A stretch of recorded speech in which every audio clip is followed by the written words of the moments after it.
Hello, my name is Rory Fulger, and I am the program director for the Wolfram High School Summer Research Program.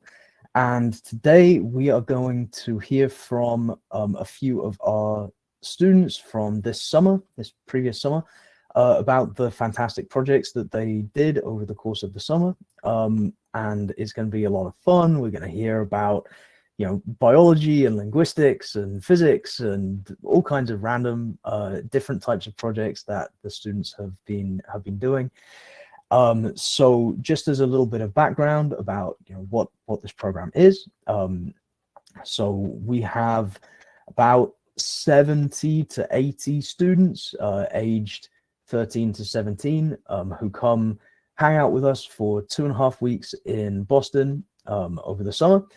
And they, among other things, do a independent project under the guidance of a mentor, and they produce a computational essay, and you can find all of these essays on Wolfram Community, and I'll post some links in the chat as we go along. And they produce these computational essays, they write a bunch of code, they give a little speech at the end, and it's always pretty remarkable what they come up with and what they end up doing, and it's always an experience. So today I'm going to be inviting the students to come up onto the platform and talk us through their project.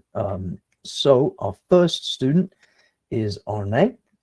So if you want to come off mute and start your video and hit the share screen button, then you can do that. And while Arne is getting that sorted, Arne is going to be talking about simulating insulin glucose responses, which was a very cool project. So yeah, if you want to share your screen, then we can get going. Sorry, it's having some security issue with sharing my screen. No worries.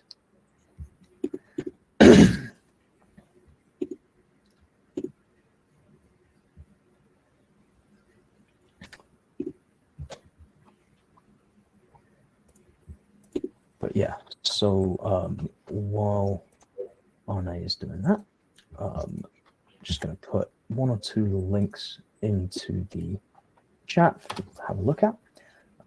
So this link that I just put is just a link to the program in general, and you can find out lots more about what the students get up to and what they do, and the kind of exciting stuff that we have. And if we have any grown-ups here who are interested in becoming mentors for the program, we'd love to have you. You can just reach out to me whenever you would like.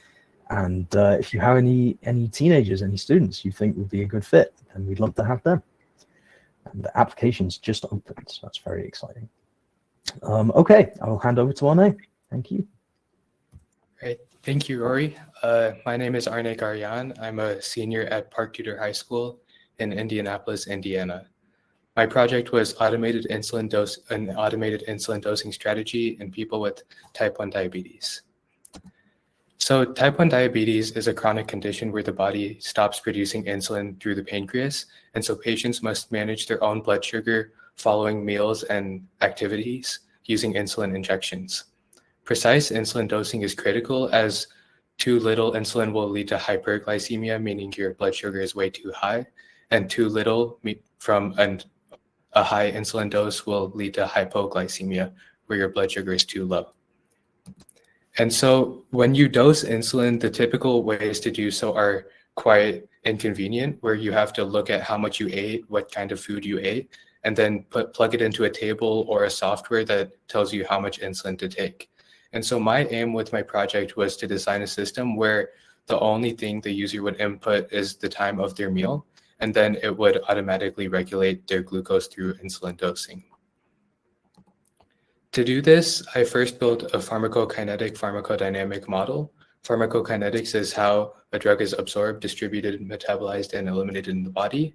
And pharmacodynamics are the ways that a drug will influence the body's functions. And so in this case, pharmacokinetics is the moving of insulin and glucose through the body. And then pharmacodynamics is how insulin lowers glucose. And so with this model, I was able to create almost a virtual patient where I was able to test different dosing strategies and regimens and eventually create a visual tool to simulate and predict blood sugar responses.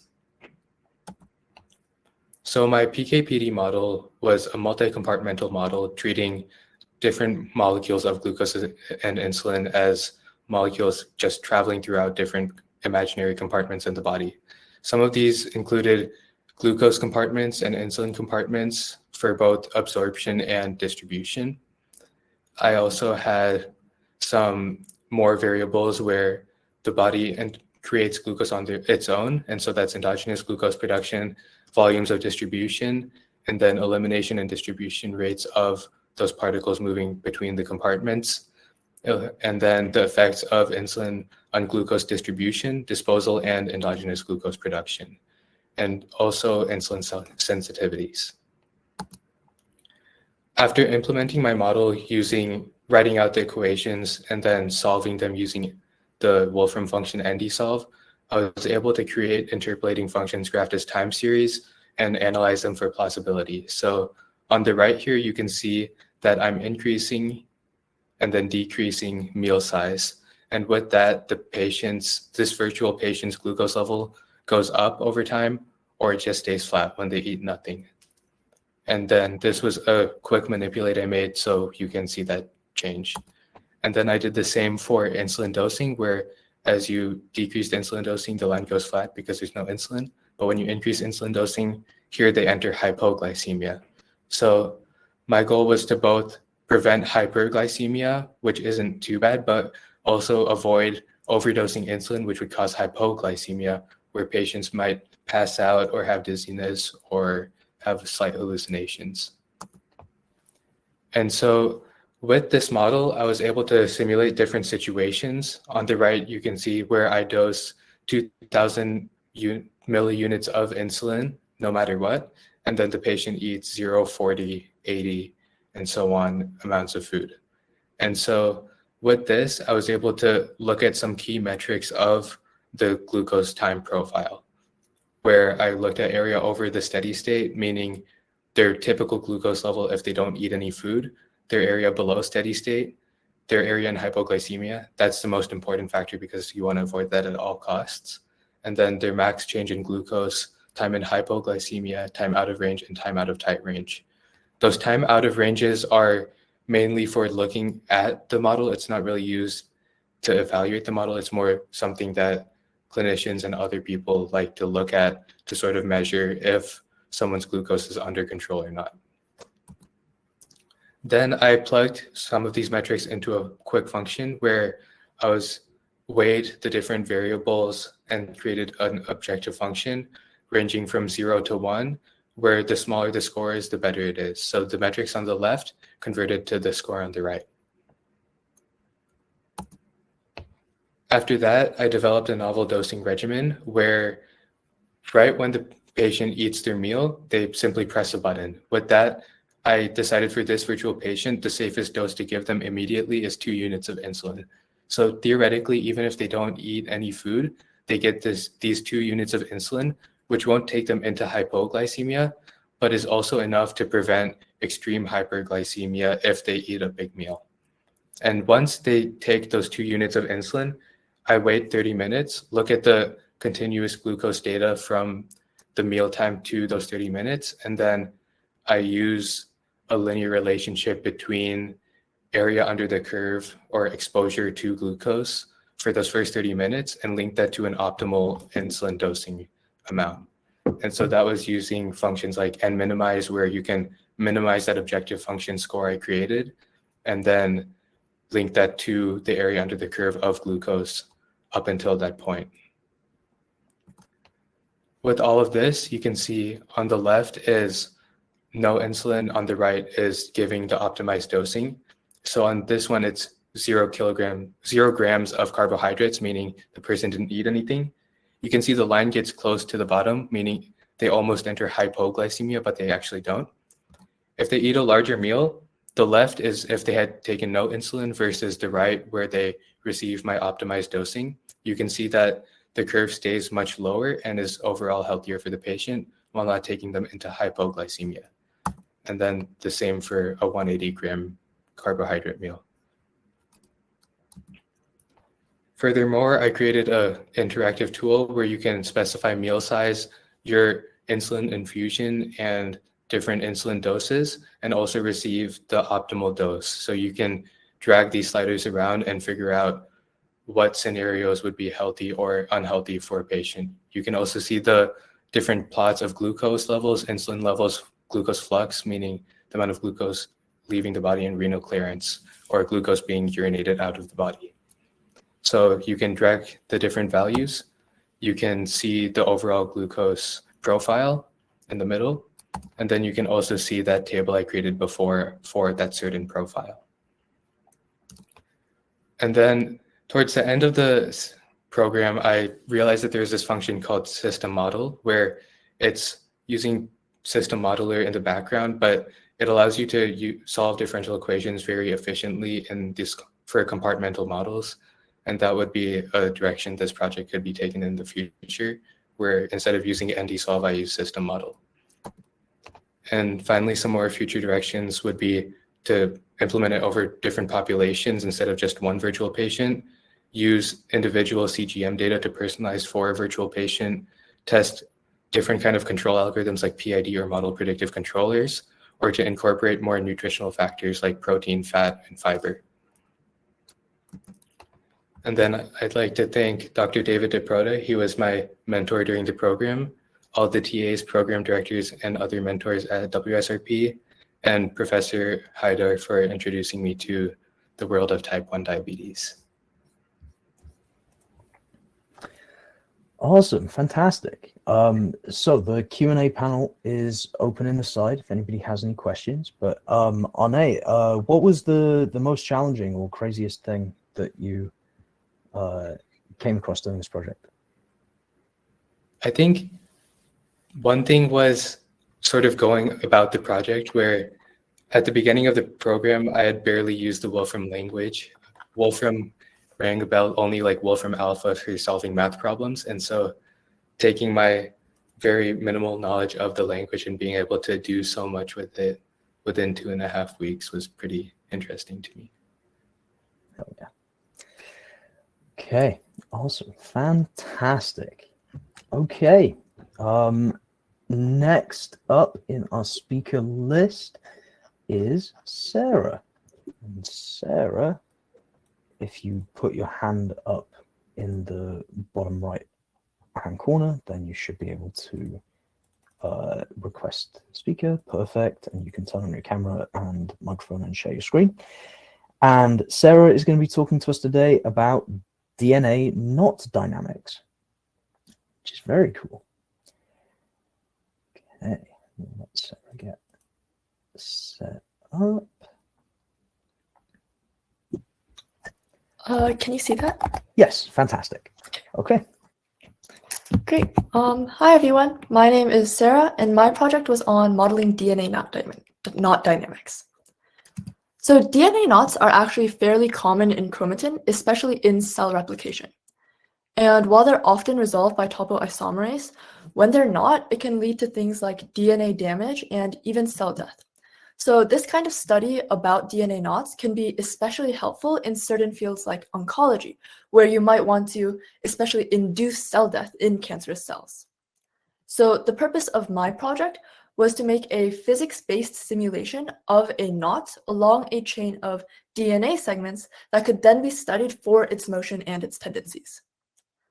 So the first step was to build my actual knots using some basic parametric equations and the tails to control the relative slackness to make sure the knot could move. And here I use the simplest non-trivial knot, which is the trefoil knot. And it's actually also what you use to tie your shoelaces.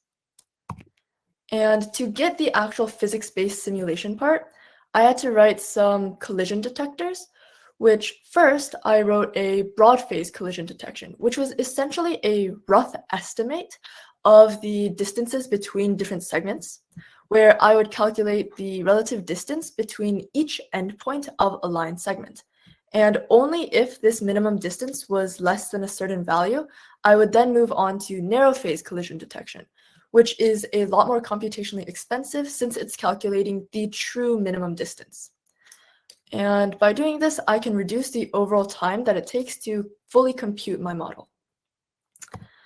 Next, DNA tends to follow this random walk model due to its Brownian motion, which can be modeled by a Wiener process. And for my project, I chose to try to simulate this random motion by essentially moving from left to right along the DNA segment. And at each intersection between two segments, I would choose a random angle along this kind of imaginary disk so that the length of each segment would be conserved and you could get a real chain-like model.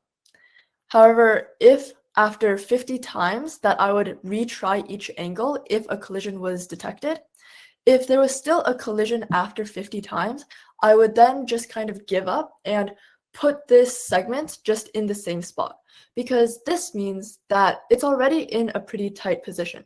So it won't move, especially when considering things like DNA's repulsion.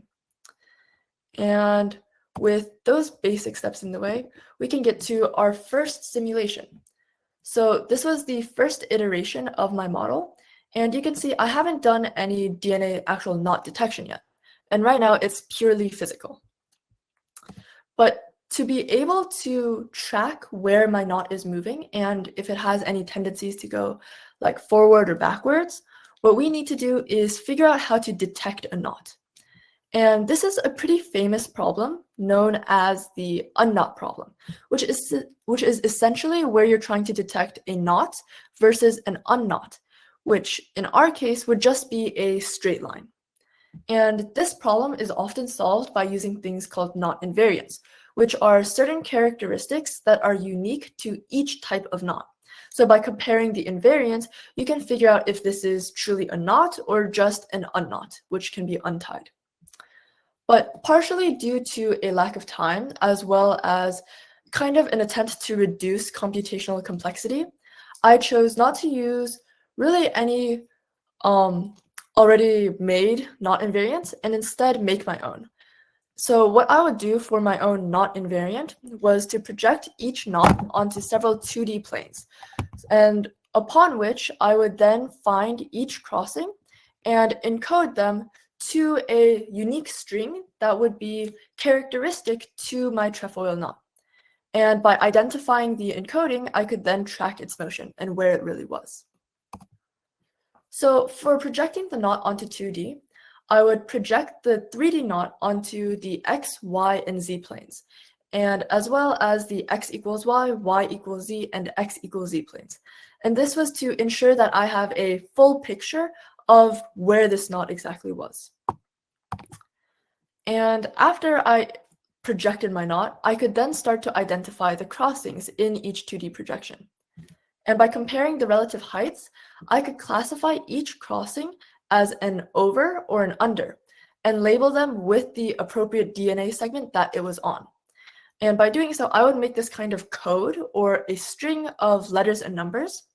And through some experimentation, I noticed that a trefoil knot has this very characteristic pattern of O1, U2, O3, U1, O2, U3, where O is for over and U is for under, and it's vice versa.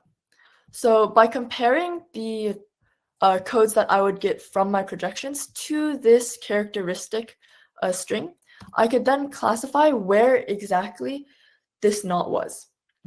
However, there were some complications with this string pattern, since some patterns are very characteristic to an unknot. And the simplest one of these patterns is the simple loop, which is just an over and an under. So immediately, if we have those two in rapid succession, we know that that can be just untied and is not really part of the knot. So I could further simplify my code down by removing these strings from my encoding.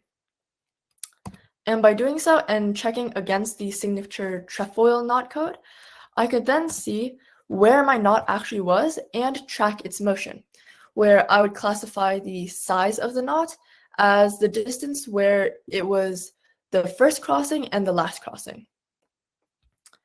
And by doing so, I could then test some pretty interesting things about the knots.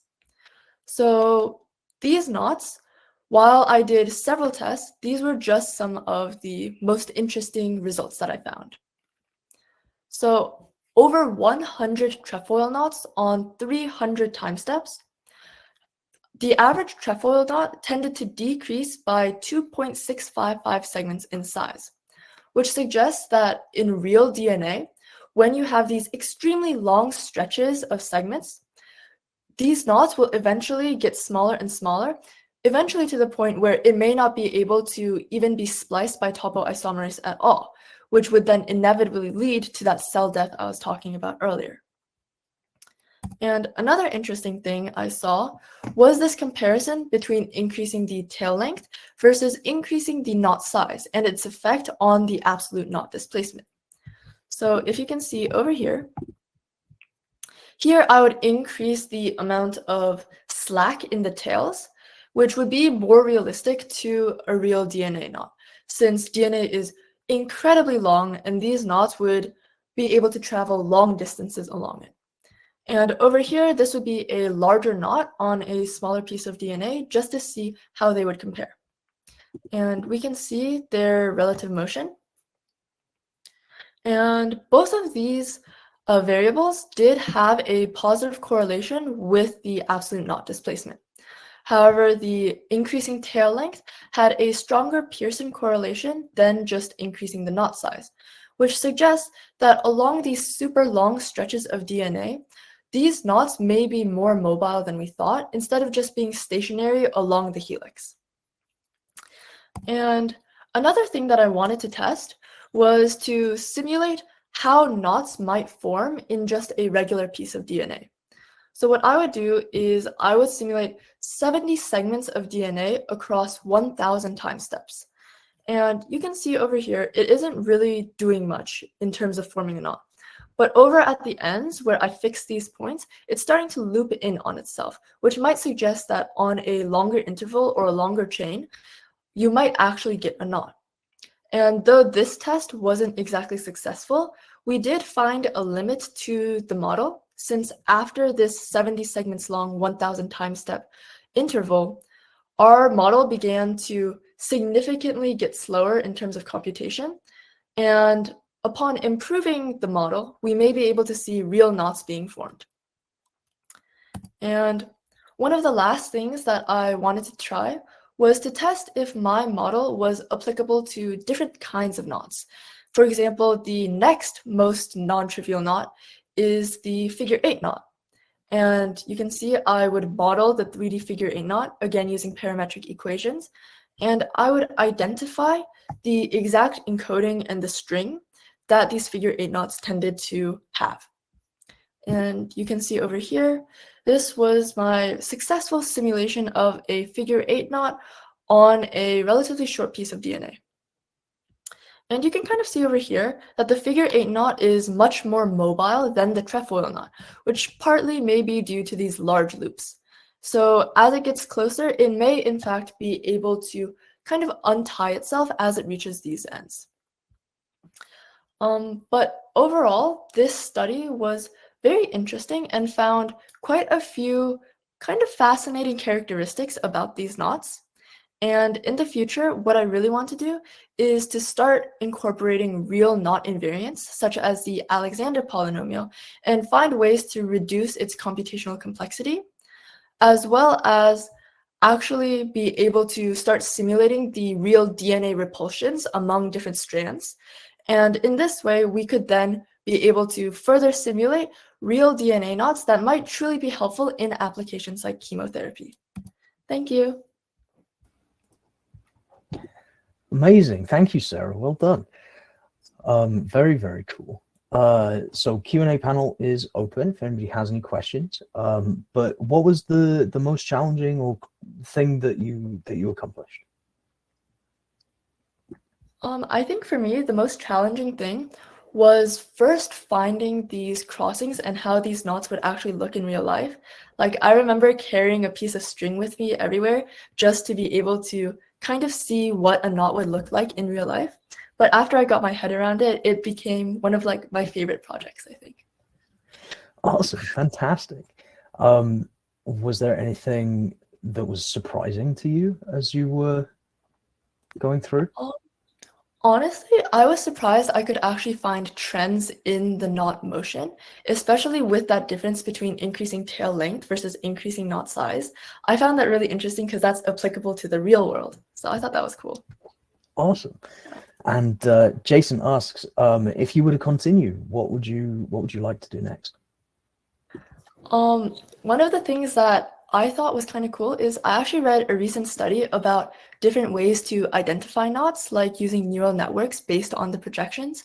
So I think I would want to try that as well as real Alexander polynomials. Awesome.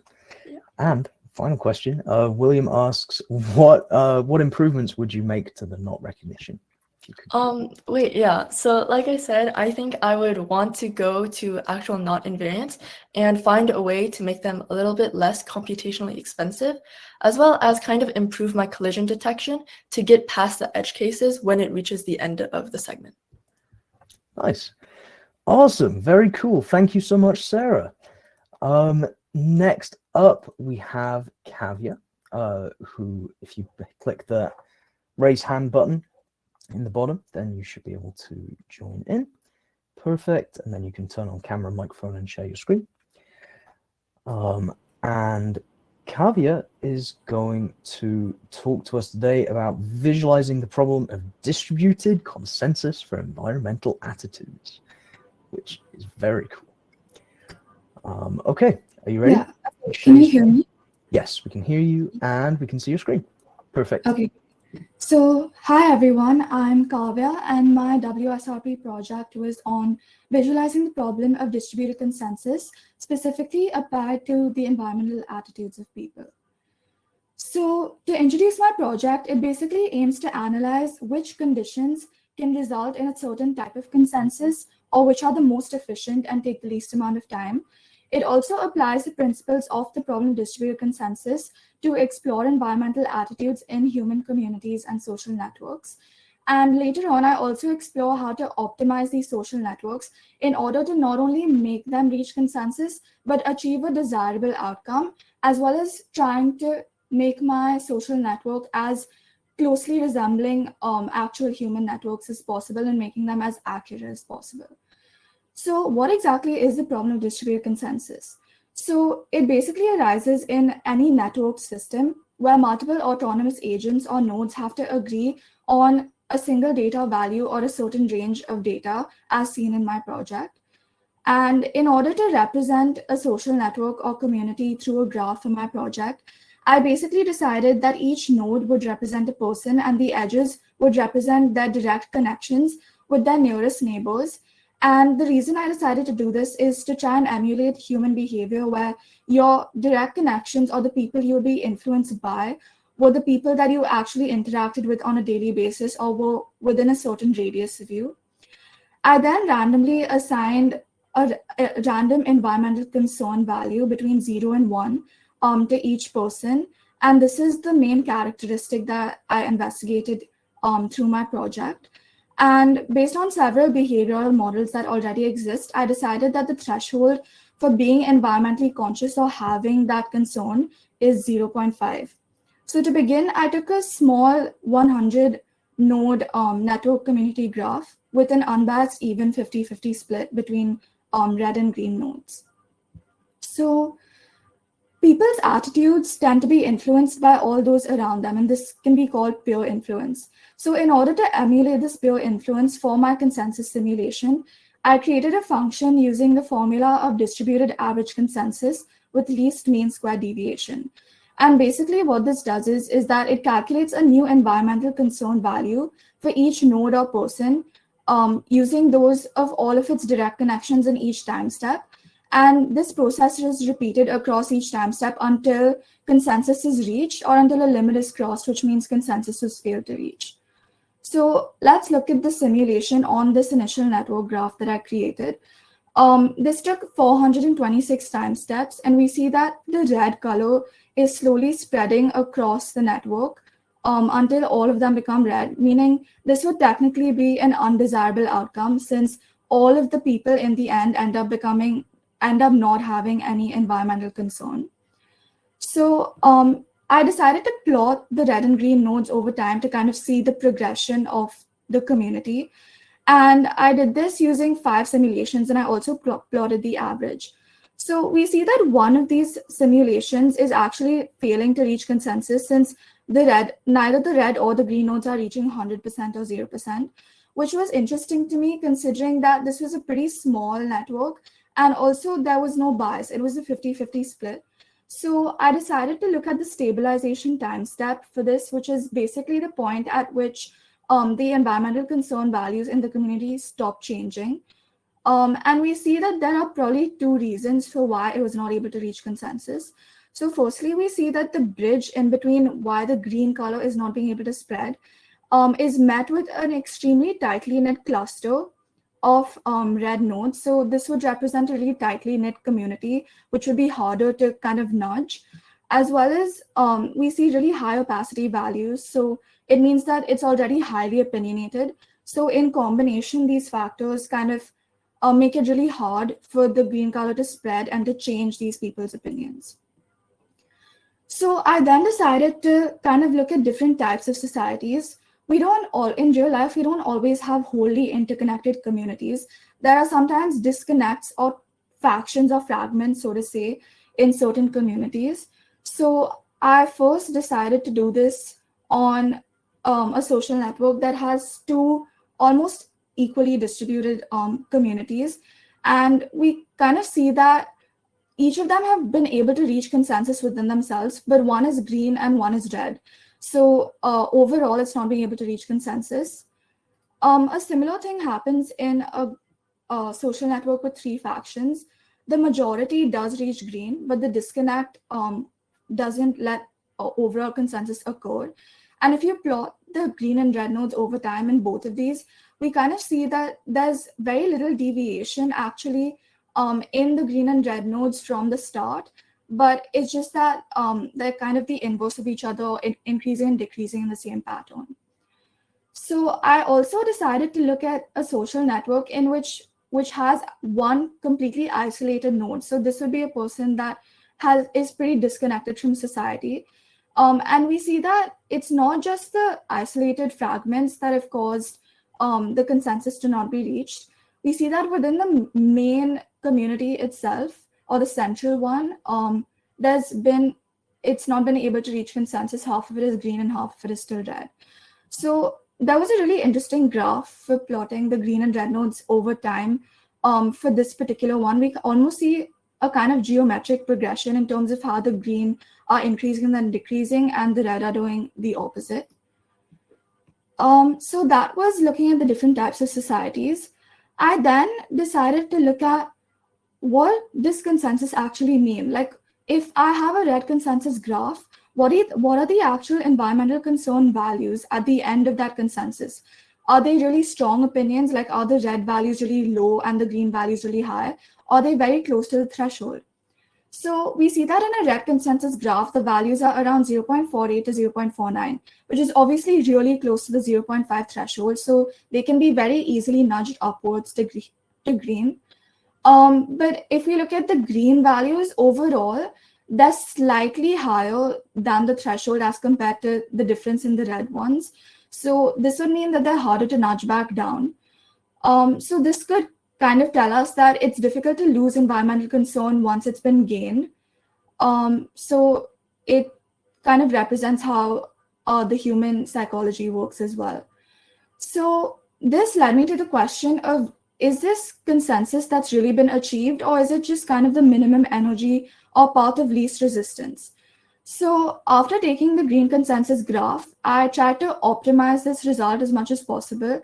And I decided to take this as the initial social network, and I ran the simulation on it again until the final value reached by all the nodes was exactly the same. It was 0.515. So this value of 0.515 is essentially the highest uniform value that can be reached within a desirable consensus graph or a green consensus graph. So this is the most optimized value that can be reached. And while this is really close to the threshold, yes, one could say that a community with everyone having environmental concern is a more desirable outcome than a community with people who do not have environmental concern and only some who do. So now that we had looked at what the consensus thresholds actually were, I came to the part where I wanted to optimize the chances of getting a desirable consensus and minimizing the chances of a red consensus graph. So there were 3 ways in which I investigated this. The first way was to use 51 green nodes and 49 red nodes. Up till now, we had a 50-50 split. And we see that this is pretty successful because it already has skewed the results in the favor of green. And we see that it only takes 75 time steps, which is much more efficient than in the 50-50 graph, which took around 426 time steps. So the second method which I used was I began with actually a majority red graph with 51 red and 49 green. And in my simulation, I assigned an 8% greater weightage to the values of all of the green nodes. So this would mean that they were higher weighted than the red nodes. So this would give them more importance or peer influence in the simulation. I actually began with 5%, but this was unsuccessful. The red consensus was still reached, and the minimum threshold that was required was 8% for the graph to reach a green consensus. This did take a lot of time, but it was the minimum threshold. So it was an inefficient solution, but it did manage to reduce the chances of red consensus despite a red majority. And the third way in which I investigated it was by skewing the values. And essentially what I did was, instead of taking red values from 0 to 0.5 and green from 0.5 to 1, I shifted them higher up. So red was from 0.25 to 0.5 and green was from 0.75 to 1. So this already skewed the results upwards in favor of a green consensus. And this was actually the most successful solution. It was the most efficient. It only took 22 time steps. And we see that green consensus was successfully reached. So I also wanted to kind of look at how I could model a human network as accurately as possible. So I added error rates. So what this means is that some people are not affected by peer pressure or peer influence. So this adds a stubbornness factor. So I did a simulation first with a 5% error rate, which selected which randomly selected the 5% of the nodes in each time step to not change their values in that particular simulation. And it did take 629 time steps, so it did increase the time required to reach consensus. And then I decided to do this for error rates between 5% all the way to 95%. And I did 5 simulations and took the average. And we see that, in fact, we see that by this graph, increasing the error rate does not necessarily increase the number of time steps. There are upward and downward spikes. For example, we see at a relatively high error rate of around 75%. It is one of the lowest time step values taken. And we see that overall also, graphs with error rates do tend to reach desirable consensus with a green consensus graph being reached. And lastly, I don't have much time to talk about this today, but for my extension, I decided to make my human network modeling even more accurate by adding socio-economic factors such as peer pressure and cost sensitivity. And I added these to the simulation as well as parametric error rates by assigning weightages to all of these factors. And I reached a lot of interesting results, especially about how to kind of add targeted nudge interventions. So I added 3 color thresholds instead of just 2 to identify the most appropriate nudge solutions that can be implemented to help reach a desirable consensus. Thank you for listening and feel free to ask any questions. Awesome. Thank you so much. Very, very, very cool. Less of a question, more of a comment. Zivi says, nice talk. Your work on how 2 communities reach consensus reminds me of something I developed in my book, History by Algorithms, where he models a collective memory game where each community enters the network with its own point of view. So very cool. You're connected to the wider world. Yeah, that's really Yeah, interesting. yeah, very cool. Tell me, what was the most complicated or difficult thing that you solved during your project? I guess the most complicated part is obviously in any computational project relating to psychology, you can never kind of reach 100% accuracy in terms of how it would work in a human situation. So kind of deciding how to model a human network most accurately, especially in my extension, which was really interesting, but kind of deciding the most accurate weightages for different factors, like how important is peer pressure compared to cost sensitivity. And then also it was pretty complicated trying to decide the error rates and how I would implement the error nodes using all of these parametric factors. It was complicated, but it resulted in really interesting results. So yeah. Awesome. Danielle asks, did you know you could accomplish such a project before you started? Absolutely not. When I came into Wolfram for the first time, I was just in shock of like how much talent was over there.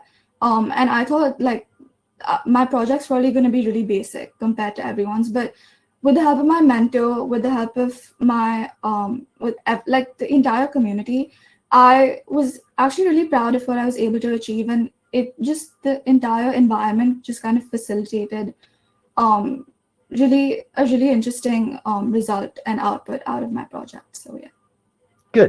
Good, fantastic, and you did great. Very, very cool. Thank you. Okay, wonderful. Thank you so much. I really appreciate you coming on to talk us through your project. And next up, we have Max. So Max, if you raise your hand, we can join you up. Perfect. Then do unmute and video and screen share. And we'll get you set up. Okay, yes. Right, Max.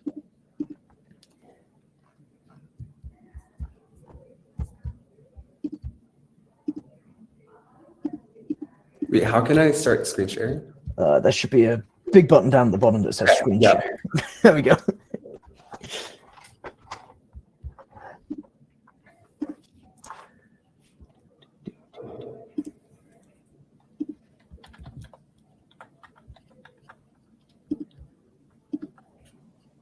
Okay. Nice. Go ahead. So hello, I'm Max. I'm a junior at University Laboratory High School in Illinois. So my project for WSRP was exploring small molecule binding with interleukin proteins.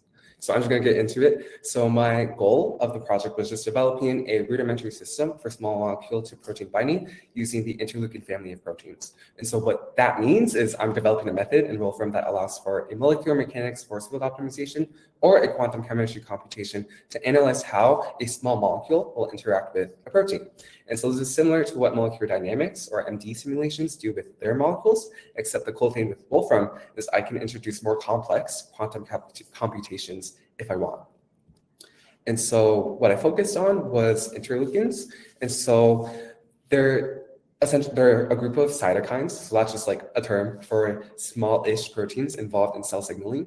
And they're primarily used by immune cells. So they're both secreted and received by various cells, and they also control activation, proliferation, as well as the opposite. So they can also inhibit an immune response. And so because they have such a major role in controlling an immune response and the function of immune cells, overexpression of these proteins can cause various sorts of issues. So that leads to autoimmune conditions like lupus, rheumatoid arthritis, and psoriasis.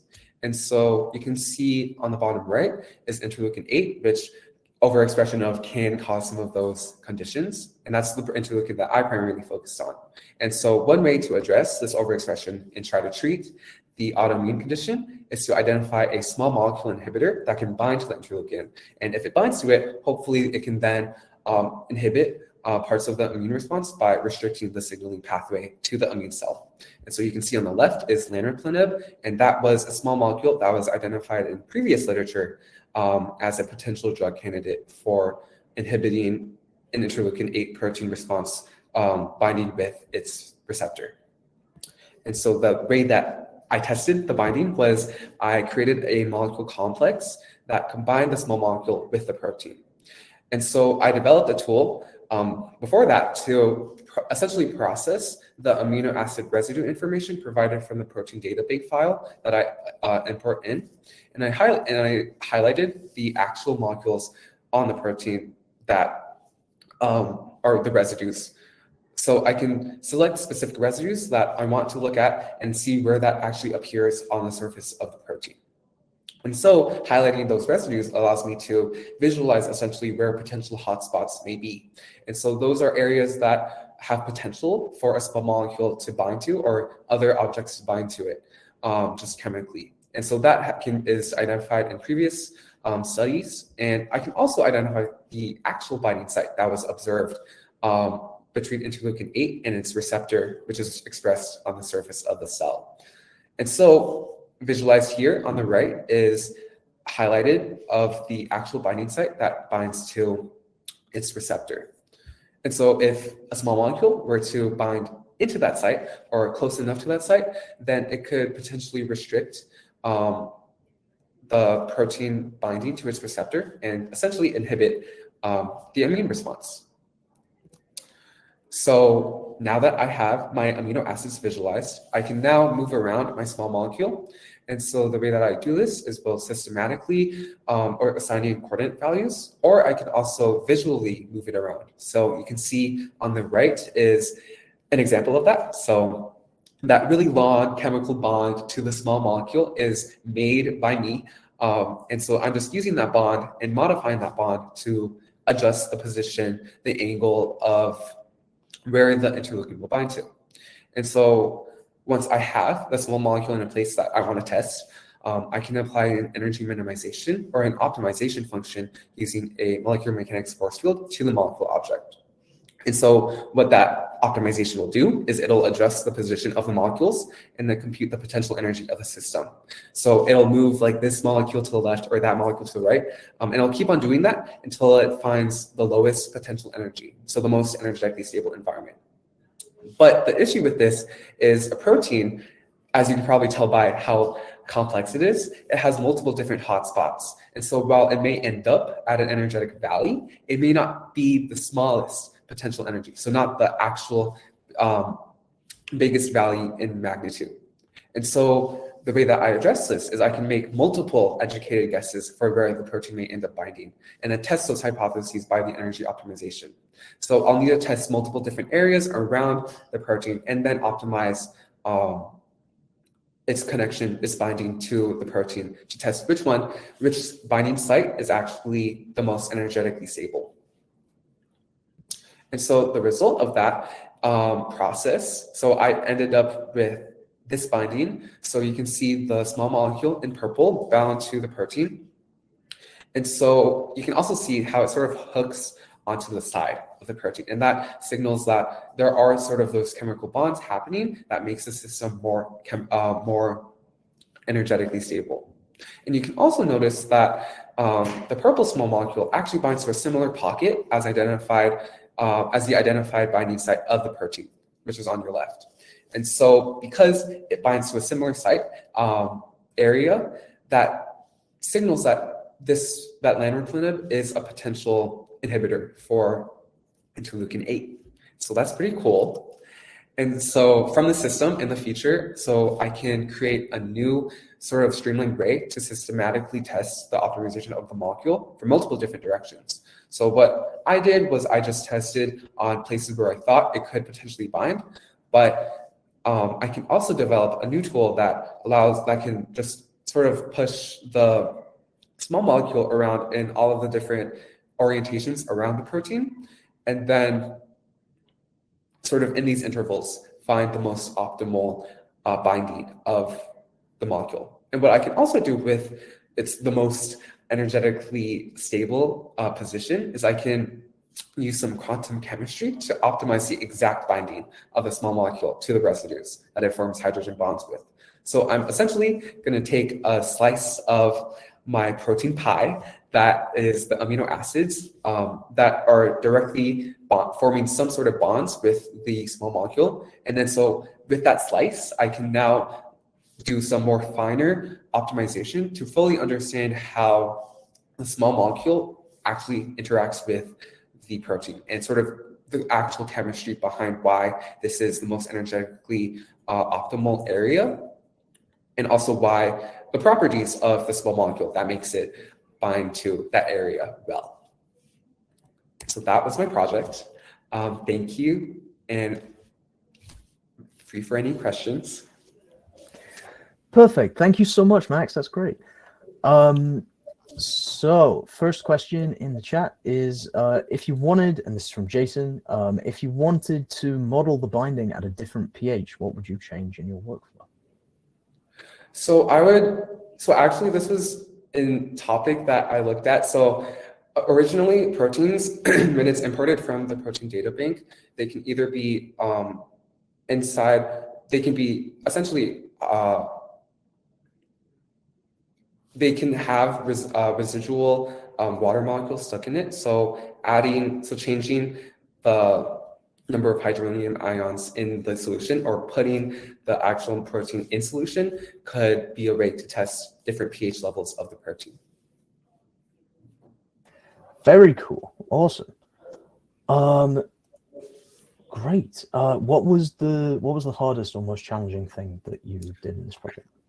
I think initially there was a lot of hurdles with just getting the protein data in. So there was a lot of cleaning that had to be done of the protein that I had to figure out over some time at WSRP. And that was frustrating because oftentimes it was kind of obscure where the data comes from, because a lot of this data is from the 90s. And so that data may not be the most useful nowadays for modern applications. So just modifying that, and then also identifying the steps to which I want to approach the problem. So it may seem clear now, but back then it wasn't as clear. So developing a plan for how I wanted to approach the problem was another challenge that I faced. Nice, perfect. And then Danielle asks, what was the coolest output you got when working on your project that made you realize it was going to be successful? I think, so you can get the numbers of the potential energy, and just when I got the potential energy, it was around like -1,000 kilojoules.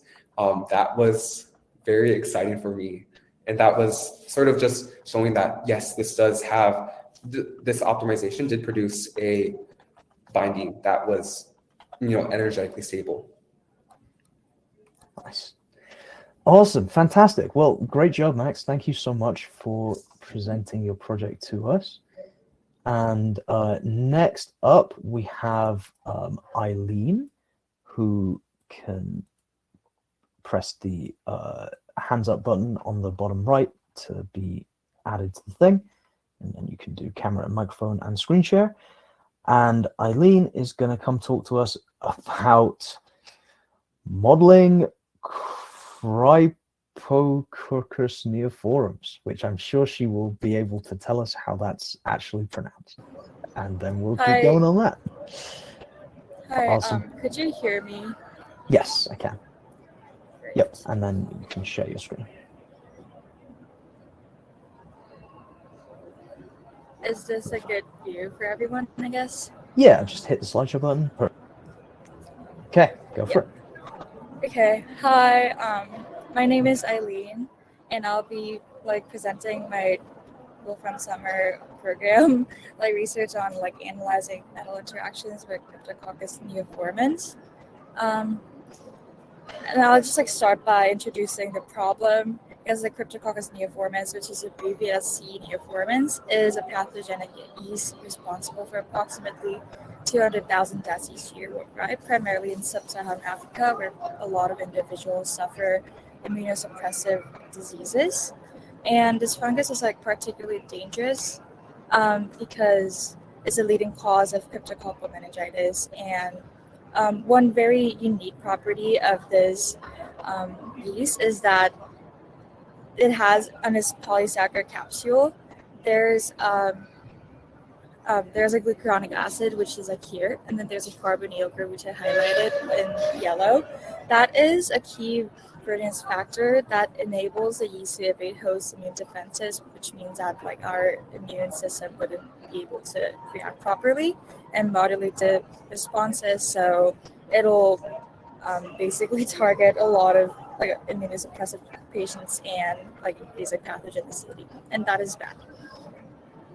And like the motivation of the study, my study was based on like the past projects and the ongoing research in Bloomberg School of Johns Hopkins. The studies, Dr. Grayson Gerbic and Dr. Jason Sonnenberg, who was my mentor, actually found out that dropping calcium chloride solution onto Cryptococcus neoformans actually caused cellular aggregations, which means that the cells clump together, which is good because we don't want them to like move around, causing a lot of diseases and like making people die like every each year.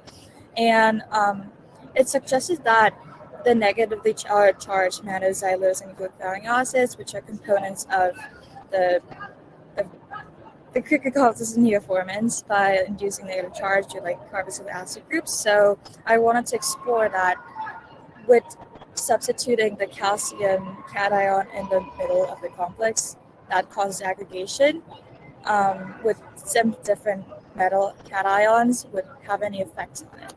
Yeah, so my approach here was modeling calcium cation as like a hydrated complex to mimic the human body system, which is obviously not airborne or dry, and comparing it to other metacenters, which would be yttrium. Yeah, so kind of basis on the project is that the study can employ Schrödinger equation, which enables us to define the like energy statics of the given system. But we have even in like helium, which doesn't have like much electrons, like it's kind of impossible to really get the exact energy state. So we're like using different approximation methods to kind of narrow down the like stability, which in this case there's two. First is Hartree-Fock, and the second was density functional theory. I ended up sticking with the second one because it has better computational results than Hartree-Fock, but it also had limited range for quantum chemistry packlet. And then in the packlet, you had to also choose a basis set of the methods, which I chose is STO 3G for broad element compatibility. Yeah, so I first kind of modeled what the reaction would be like, because within the metal centers there could be two gluconic acids like binding on it, and at least where I investigated. So I started by having calcium hydrate with like 6 water molecules around it, and then added 1 gluconic acid, which is represented here. And it'll yield this complex with 1 deprotonated gluconic acid and all these like extra stuff, and then I'll repeat the same thing for a second reaction so that it has 2 symmetrical deprotonated gluconic acid on each side. And then for my substitute element in like yttrium was like I basically did the same thing, and I wanted to compare how the energy level differs like for each stage and reactions to compare like the thermodynamic favorability. So I started with like using the molecule draw function, which was kind of complicated to like attach the video here. In that like thing, you could draw and like select some certain elements and like specify bond charges and like where each atoms would bond at, and then this is one of the first. This is what is yielded in the calcium reaction 1. The second one is reaction 2, and I did the same thing for yttrium.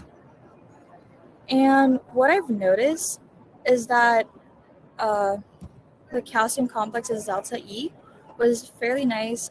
It was pretty interesting to see like those kind of vary, because for Hartree-Fock, the reaction energy 2 was much lower than TFT, and it was the overall reactions was positive, like and thermic, which makes it kind of unstable than expected. And then and generally second reaction was like more like endothermic than the first one. And then for the yttrium complexes, delta E is I only used density functional theory just for the time, like time wise. And then the first one is actually exothermic compared to the first reaction in calcium models. But the second one was very endothermic, which is like because of high kilojoule per mole values. And it shows like a very unfavorable second step, which is pretty surprising to explore, which I'll elaborate on later. And for structural analysis, like that was pretty much a lot of my projects. I just like modulated the tablet and then see how the bond lengths like changed over the time, like using bond length function in Wolfram. And generally, the bond length was fluctuating. Like it was increasing the first time here, but like it decreased overall. So overall, it increased, which is like expected, and then we kind of see it progressive like strengthening bonds like as a whole system. For yttrium, it was like more interesting to talk about because it started off more like being closely bound together, which I expect is because of a like strong positive like charge of yttrium cation, but it like went up and went down like similarly, and then the final one was significant weakening. So I'm assuming there was some errors, but overall there was similar like strengthening pattern as calcium, and carbonyl kind of consistently acts as an electron acceptor.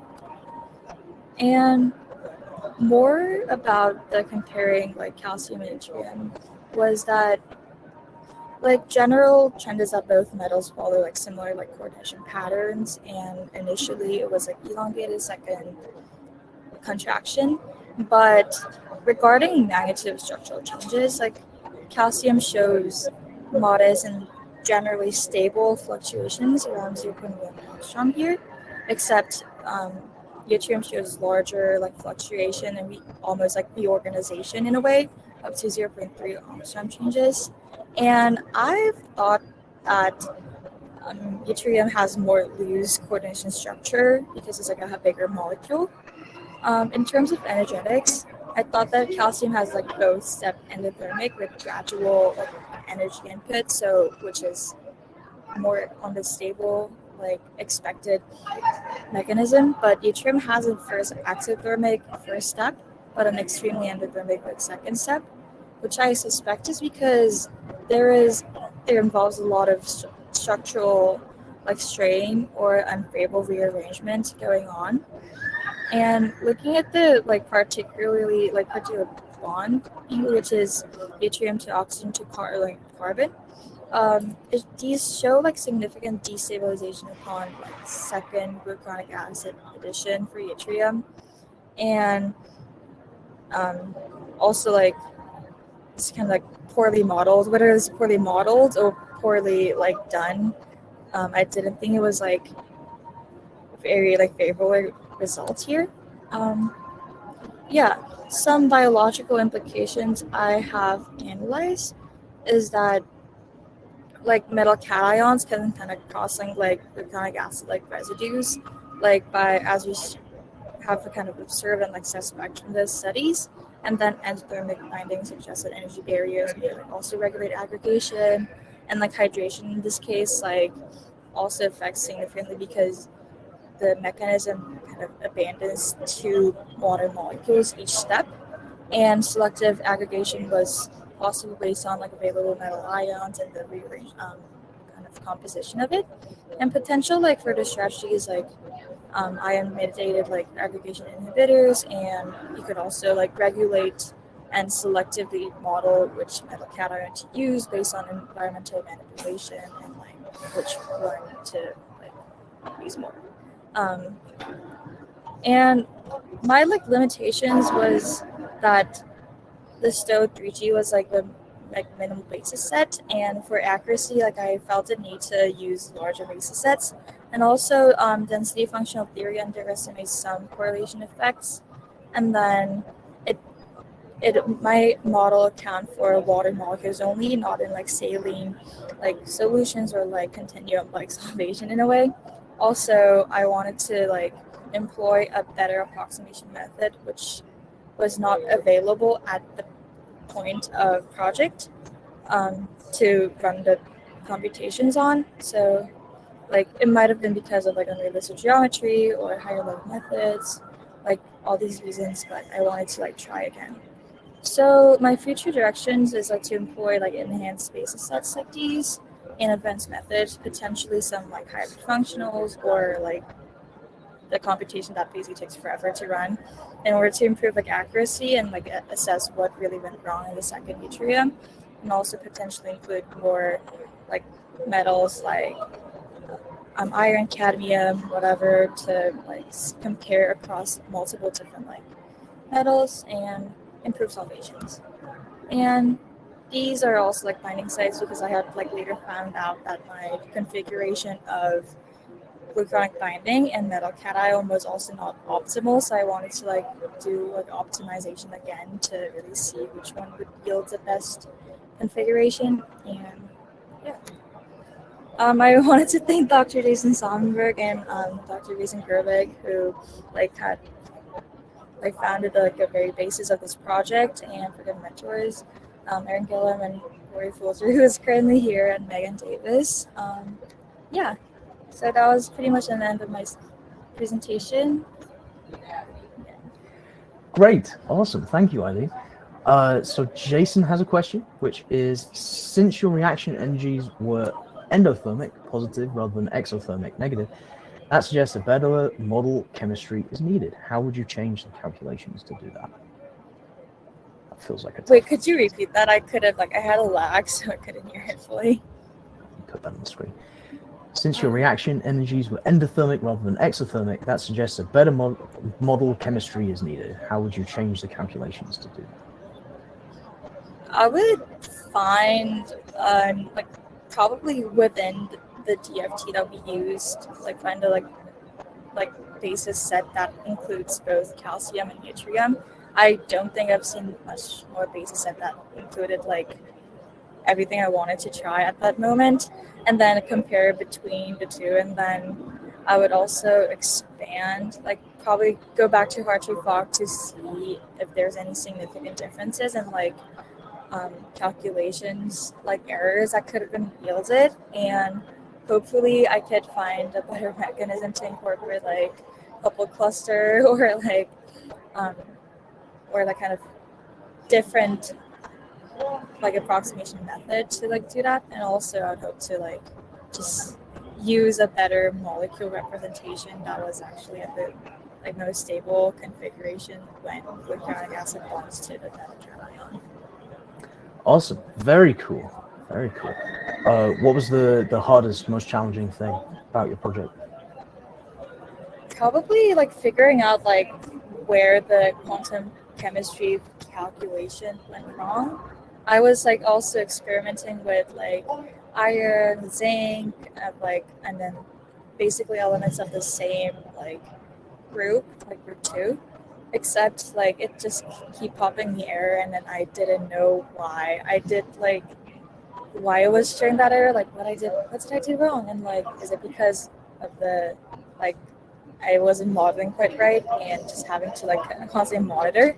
Except I hope to like employ better sets and like have better like technology in my home or whatever. So those will help. Awesome, fantastic. Thank you so much, Eileen. That was really illuminating. Love it. Our final speaker of the day is Daniel Yuchan, who is going to talk to us today about physics-based prosthetics. So very cool. So you can click the hand up button. There we go. Perfect. And then unmute and start your video and share your screen.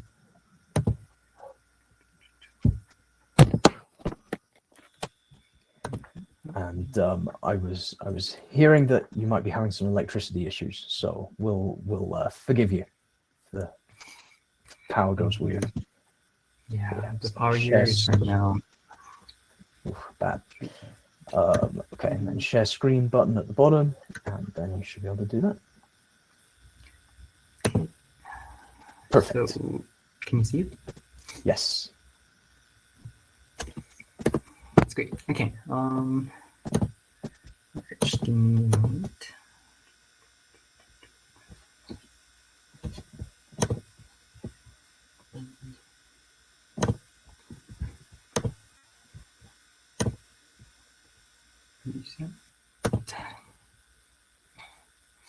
All right. Hello, everyone. My name is Inshan. I am a senior in Ethiopia, and my project was about prosthetic hands kinetic movement and force closure grasping analysis. And this is basically a project that I did for my community here in Addis Ababa, Ethiopia. So prosthetic hands are mechanical hands that are made for amputee patients in Ethiopia. Especially in Ethiopia, there's around 43,000 amputee patients, especially because there's internal war going on between Tigray and Amhara. So right now, since 2022, there has been ongoing conflict and military clashes between the government and the specific ethnic groups that are living in the northern area. And because of this, of course, we're going to see a lot of amputee patients due to this war. A few weeks ago, I had a patient who blew up his index finger because of a grenade. So we see that in Africa, there's a lot of cases where a lot of people are either suffering with limb losses or limb pain.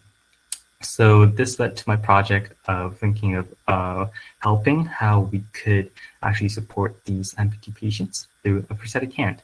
So prosthetic hand, actually I have one, looks like this. It works based on the mechanical force of your wrist, and based on that, we are able to actually move these fingers, and by doing this, we can help amputee patients to grab real-life objects or use it in real life, shake hands, or just use it in their daily lives. But the problem is that we are not actually sure of how much force is the prosthetic hands are able to grasp on. So because of this, sometimes they may be having difficulties with holding objects like pencils or like bottles. And because the movement is really limited, we're also not able to know how much it's going to be helpful in the real life. So I wanted to explore more about this, especially on the grasp force. So how much force when they're grasping an object, they will be able to balance out the weight in the object and actually hold it. So this led to my project of working on prosthetic hands especially, and its application and the studies of grasp force analysis. So the way it works is that I first started with the random polyhedron. So Wolfram gives us this unique function of generating any random polyhedrons. And I really wanted to generalize the object into any shapes and any form. And this is why I started exploring these random polyhedrons. So the way I started was that I first find the random contact points. And based on that, I'm able to find the normal vectors from that surface. So over here, we see the small triangles, these are called the small ashes. And we can select a random ash and find its normal vector, its contact point in a 3D space. Based on that, I was able to find the contact points. And meanwhile, while I was working on this, I also worked on the kinetic movements, because as we know, we first have to know the movements of his fingers when we're trying to grasp an object, and also consider the clasp, the angles here between the joints, because of course, no fingers is going to move backwards or with like 270 degrees. So because of this, I was working on both forward and inverse kinematics. So forward kinematics was used for basically a demonstration that I used that was posted. I was also uploaded in Wolfram demonstration repository as well. But this one is about how the fingers move. So when we're considering the endpoints here, when we're moving this, we have to both consider the joints. That's the MCP and DIP here. And because of this, we have to consider their angles and also their length and their displacement. And then, of course, all these should be combined together. So this is what I use for my forward kinematics. It is pretty much intuitive. So we're considering the length and angle of how each segments of the finger are moving. So this was used for animation and also reaching out to the contact points and see like when the hand is moving, at which point it would meet the contact points. And after that, I also worked on fabric. So fabric is a form of inverse kinematics. This is where it was used to actually find the first contact points and making the fingers go to that contact points. So this is more of inverse kinematics. And what I used was, first of all, using forward reach to make the angle, the finger segments go to the point and adjust it, and do this iteratively a lot of times, which means that at the end, the algorithm will be able to find the perfect length and the vector to that point. So this is how it looks like in Formula, and this is what I was using it for the final product of where there are several points on the random polyhedron, and the hand would go, the tip points of the fingers would go to that point. And combining this all together, I was able to come up with grasp force. So grasp force is a concept that is used in robotics. So it's basically trying to see how much can we grasp an object, how much force is needed for that, and can we actually weight out the gravity of it.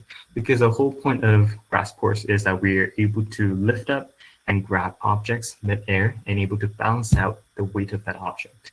So what I first started was that I started with I found the contact points first. Of course, there's 5 contact points, and then we are able to find the tangential pair. So at each point, there's going to be a force acting upon it and also a torque working upon it based on the center of the object, the center of mass of the object. So based on that, I was able to find the vectors, so the 3D XYZ vector of the force and torque, and of course the normals. And based on that, I was able to end up with a 6x3 grasp map. The reason why I used it by 3 is that the last one is about deformation, but we're using PLA plastics. So I tried to condense it down to 6x3 matrix that is shown here. And this basically shows the amount of force that's needed. So points, normals, and tangents all combined together, giving us a value. And based on this, if we compute this back again, I'm able to find the amount of force that's needed for each contact point. So the 3D vector force for each points. So based on that, I further worked on friction cones. So friction cones is also a concept that's used in robotics. It's used to show how much the range of force that is being computed. I did not have the image yet, but it's somewhere down there. I couldn't find it, but it shows us about, for each point, how much range of force that can be applied that would still lift an object up in the air. So based on this, I was able to find the 5 contact points, the normals, and the force that should be acting upon it. However, we have to also consider that if we're using random polyhedrons, not all points are going to work because sometimes it computes some weird combinations of points. Because of that, I also created an iterative method where I would first find the points and find the grasp force if that would work. And if it doesn't work, it would search for a new contact points. And this didn't matter to 5 points, but sometimes it also works with 4 points or 3 finger points. And based on this, I was able to find the contact points in the polyhedron where a grasp map could be created. And based on that, I was able to compute the inverse kinematics to move the hands back to those points where it worked. In the future, I really want to set this to a practical stage. So I'm creating these prosthetic hands right now, but I want to improve their functionality and also the amount of force that could actually compute. So the way this works is that there's tension force acting upon the hands. So based on the grasp force, we're able to find how much force is needed. And by that, we will be able to also compute if this tension force is able to weight out, so cancel out that grasp force. And if it doesn't work out, I'm thinking of either changing the tension force or the angles here, because here it's connected to the DIP here. So based on this, I'm thinking of how we could actually use this grasp force to make to allow patients to grasp objects and move them and wait out the gravity in midair, and use it for revolutionizing healthcare access in Ethiopia and Africa. Thank you so much. Amazing. Thank you so much. That's really, really cool. The Q&A panel is open for any of you who might have any questions, but what was the hardest or most complicated thing that you addressed in your project? Yeah, so I think the problem was grasp force. So I worked with my mentor, Ayush. So I just shout out to him as well. But this was what he studied for his university and his master's in computer science and robotics.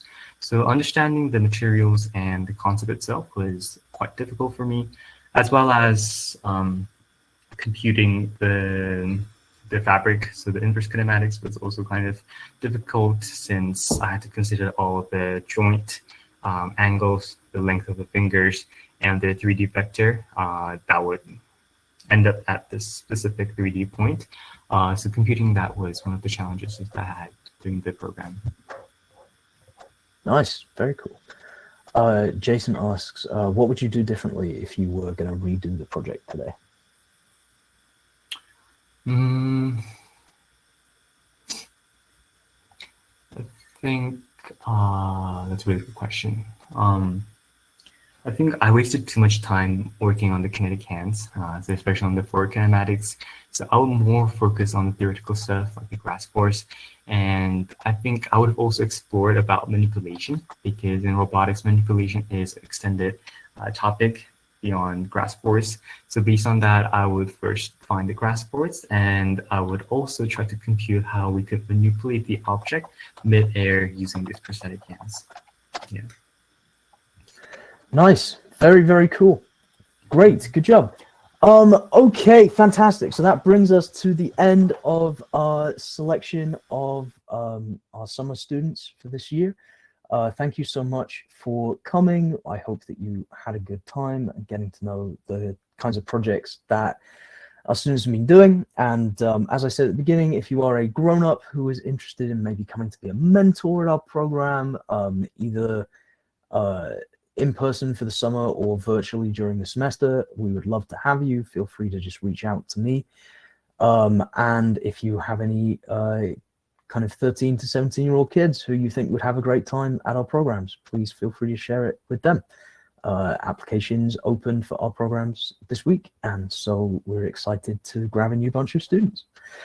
Okay, thank you so much, everybody. We will end this whole 7 minutes early and give you back the rest of your evening, and I hope that you have a wonderful day.